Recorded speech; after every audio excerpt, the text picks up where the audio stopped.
The primary aggressor. This is who law officials are trained to take into custody on a standard domestic violence disturbance. How exactly is the primary aggressor defined? According to the Violence Against Women Act, which happens to be the blueprint law enforcement departments use when handling a domestic violence case, the primary aggressor is the person with the most height, weight, and physical strength, while the primary victim, an appropriate title for the one not being arrested, is the person who will most likely need protection. Basically, if one can read in between the mile-wide lines of this law, the main party that law officials are instructed to arrest upon arrival to the disturbance are men, since most men are physically stronger than women.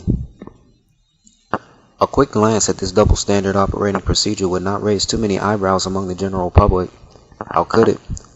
Men do indeed develop in such a way that the average man could do a large amount of damage to the average woman given a physical confrontation. This fact alone is what will run through the majority of minds when the issue of domestic violence is brought to their attention. However, the law is usually never so cut and dry or black and white when it comes to the imprisonment of the general public. There must be more to the nature of domestic violence cases that would make such an obvious gender-oriented arrest mandate make sense, right? There indeed is more to the issue of domestic violence that explains the existence of the primary aggressor law. However, the facts do not shine a favorable light upon the law, let alone give it any justification. Throughout the distant past and recent history, men have been regarded as the warriors of their nations, the fighters and the soldiers, while women have almost always retained the title of the weaker or fairer sex. It was always a societal norm to view men as the aggressive half of the population and women as the caregivers and child raisers. Whether this has actually been the norm or not, one can only turn to history texts and artifacts to know. However, this powerful stereotype is carried over into the developed world of Western societies and has been the tool of those seeking to gain financial and political support at the expense of men's freedom. This group that has run away with the knuckle-dragging, violent beast stereotype that men have held for centuries is feminism. Feminists could not twist and control this stereotype on their own, however. The second half of the equation that would doom men to suffer unwanted violence and imprisonment would not have been possible without the help of the men who have and continue to suffer. Why would men who listen to a mob of hateful women who claim men are wife and child-beating abusers allow this hatred to be formulated into a civil rights violating law? The answer is simple. The answer is chivalry.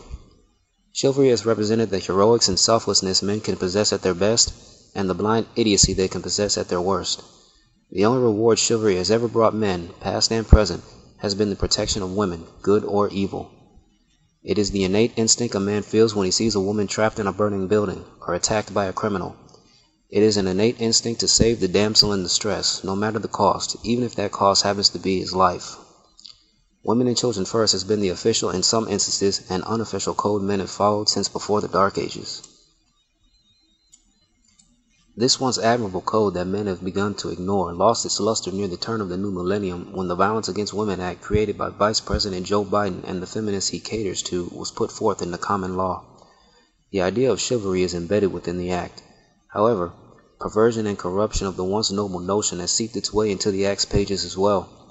During Biden's childhood, as he himself states, his sister beat him routinely at his parents' approval.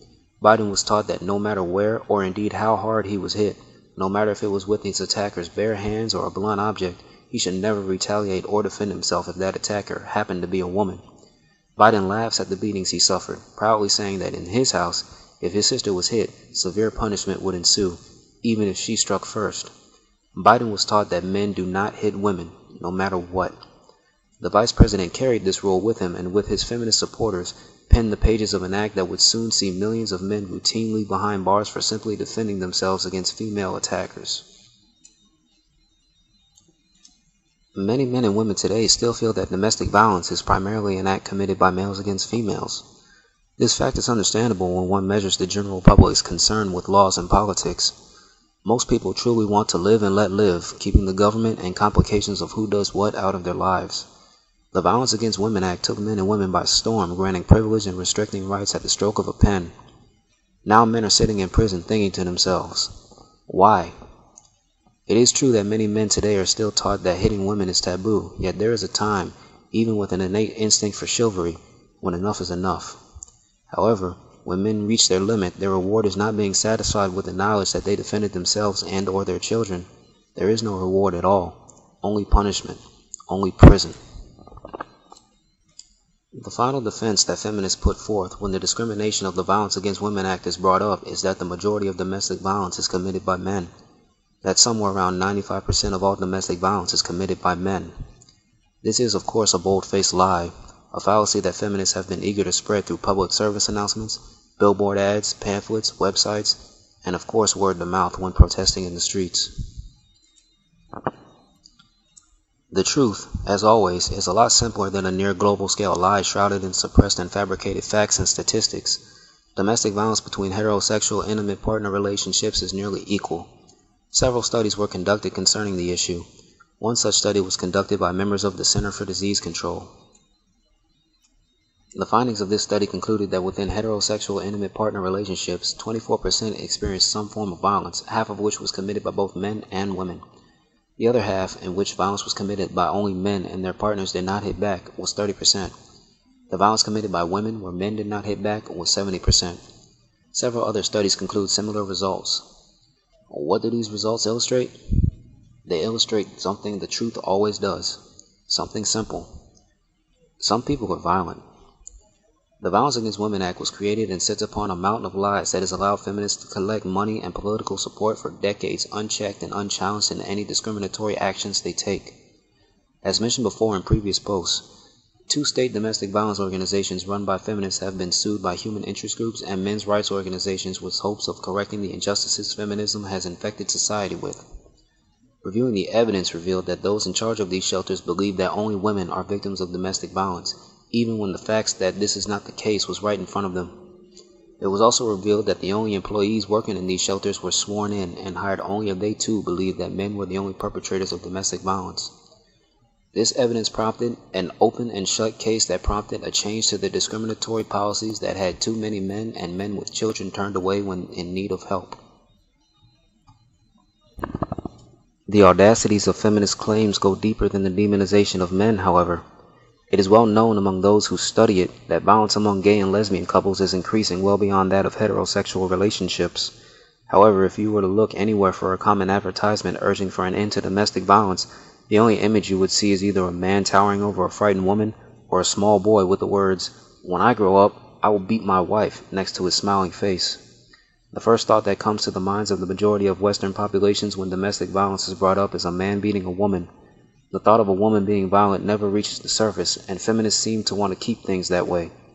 Help for the very real victims of lesbians who commit domestic violence and gay men who suffer at the hands of their partners will have to take a back seat until feminists have made the laws for heterosexuals so one-sided that a man can be sent to prison for simply touching his partner when she is in a bad mood.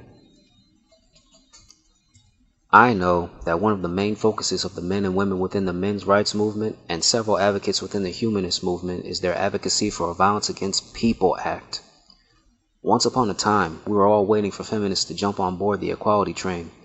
However, even with the sudden and in the opinions of many, timely and convenient rise of so-called moderate feminists, the derailing of the bigoted Violence Against Women Act and its primarily arrest the aggressive man law is coming. And humanists have saved a nice warm place for it amongst the rest of the trash born of a hate movement. File 13.